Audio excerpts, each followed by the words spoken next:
Angel English એપ્લિકેશનની અંદર કન્જક્શન્સના કયા કયા ટોપિક છે અને કઈ જગ્યાએ કેવી રીતે સ્ટડી કરવા મળશે એની આપણે થોડી હાઇલાઇટ જોઈ લઈએ.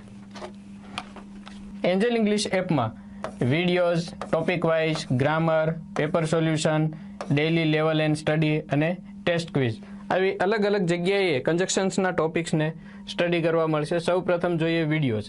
તો ફ્રી વિડીયોની બાજુમાં પ્રીમિયમ વિડીયો નામનું મેનુ છે અને એમાં કન્જક્શન્સ નામનો ટોપિક છે અથવા તો પ્લેલિસ્ટ છે.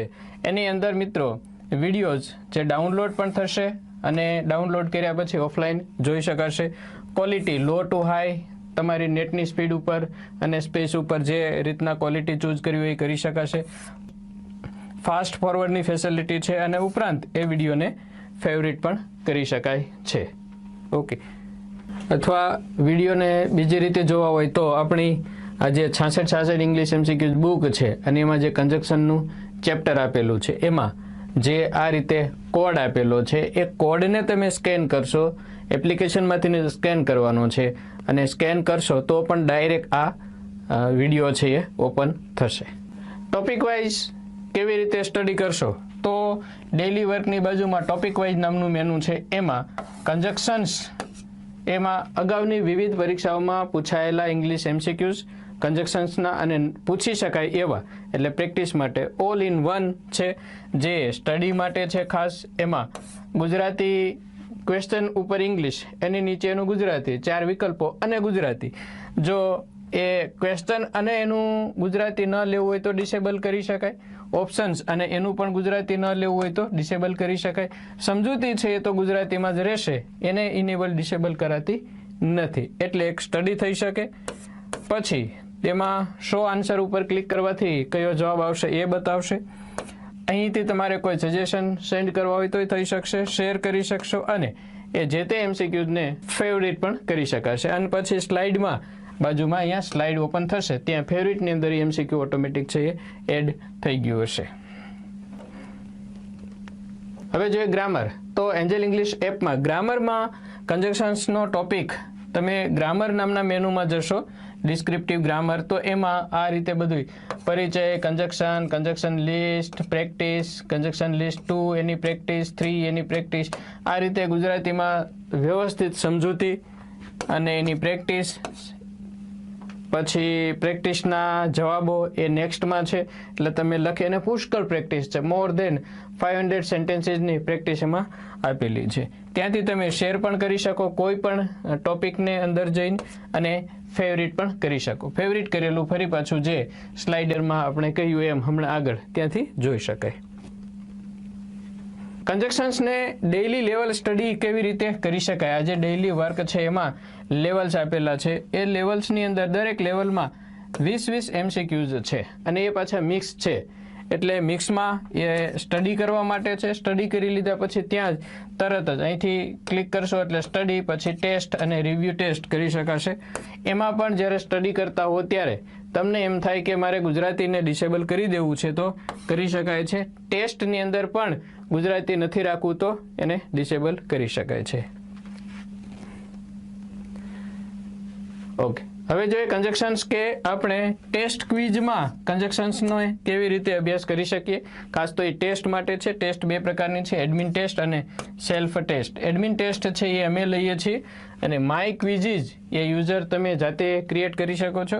એન્જલ ક્વિઝીઝની અંદર અત્યારે આ વિડીયો બની રહ્યો છે એટલે કે કઈ 15/9/2021 ત્યારે 797 જેટલી ટેસ્ટ છે એ અપલોડ કરી દીધી છે.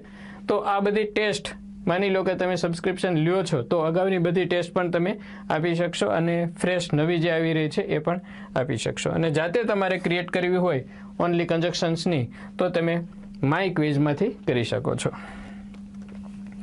આમ મિત્રો videos, topic wise, grammar, daily level test અને પેપર સોલ્યુશન જે અત્યારે 455 સુધી પહોંચ્યા છે એ આગળ ઉપર આવતા જશે. તો એમાં પણ જે ક્વેશ્ચન જે પરીક્ષામાં પૂછાયેલો છે એમાં જે કન્જક્શન્સ છે એ કન્જક્શન્સના અહીંથી પણ તમને સ્ટડી કરવા મળશે. તો આ છે કન્જક્શન્સ આપણી એન્જલ ઇંગ્લિશ એપ્લિકેશનની અંદર. આટલી વિવિધ જગ્યાએ વિડીયોથી, ગ્રામરથી, ટોપિક વાઇઝથી, ટેસ્ટથી અભ્યાસ અને પ્રેક્ટિસ થઈ શકશે. ઓકે, હવે વિડીયો દ્વારા આગળ અભ્યાસ કરીએ.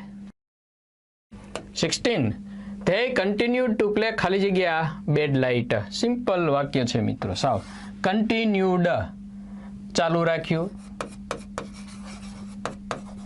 અને અહીંયા છે બેડ લાઇટ એટલે ખરાબ પ્રકાશ કે હવામાન એવા અર્થમાં છે. ઝાંખું હોવા છતાંય ચાલુ રાખ્યું તો ઓવિંગ ટુ એ ને કારણે, ઇન્સ્ટીડ ઓફ ને બદલે ઓન એકાઉન્ટ ઓફ ને કારણે, અને ઇન્સ્પાઇટ ઓફ એટલે છતાં પણ. અહીં મિત્રો આવે છે પરસ્પર કોન્ટ્રાસ્ટ છે. ખરાબ હવામાન વાતાવરણ હોવા છતાંય તેણે રમવાનું ચાલુ રાખ્યું તો શું આવશે? In spite of. બાકીના બધા છે એ અલગ અર્થમાં યુઝ થાય છે. 17. The word and in this given sentence, take this and give that, is a ખાલી જગ્યા. અચ્છા, take this આ લ્યો, and give that પેલું આપો. તો આ એન્ડ નું કામ શું? એનું શું કામ?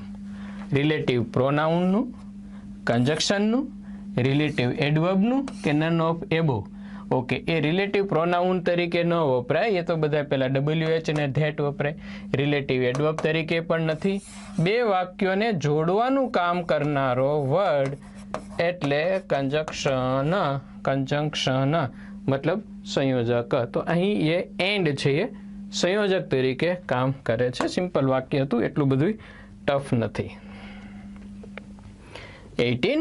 ખાલી જગ્યા the teacher explained the lesson several times. Some of the students still didn't understand. Explained સમજાવ્યા જોજો, અને several time મતલબ ઘણી વખત. તેમ છતાં પણ શું? didn't understand ન સમજ્યા. એટલે આ બંને વાક્યો પરસ્પર કેવો અર્થ વ્યક્ત કરે છે? વિરોધ. હવે જ્યારે વિરોધ બતાવવાનો હોય ત્યારે ધો, ઓલ્ધો, ઇવન ધો, કન્ડિશન સાથે હોય તો ઇવન ઇફ, બટ, નેવરધલેસ, હાવેવર, આ બધા શબ્દોનો સંયોજકોનો યુઝ થાય છે. ઇવન ઇફ ક્યારે લખી શકાય? Even if means whether or not, has to do with the conditions that may apply.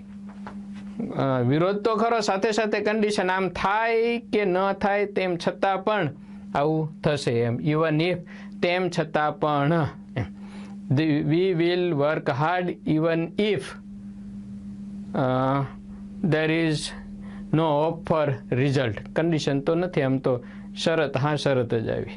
પરિણામ નહીં મળે તેમ છતાં પણ અમે આવું કંઈક સખત મહેનત કરીશું. કન્ડિશન અને વિરોધ બે હોય ત્યારે ઇવન ઇફ, અને માત્ર વિરોધ બતાવવાનો છે ત્યારે ઓલ્ધો. અનલેસ જો નહીં તો, આ પણ શું બતાવે છે? કન્ડિશન બતાવે છે.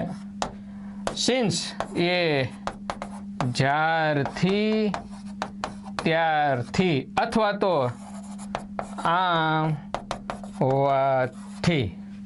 Since I M your best friend, I must help you in your every negative condition, અથવા તો ખરાબ બેડ કન્ડિશન.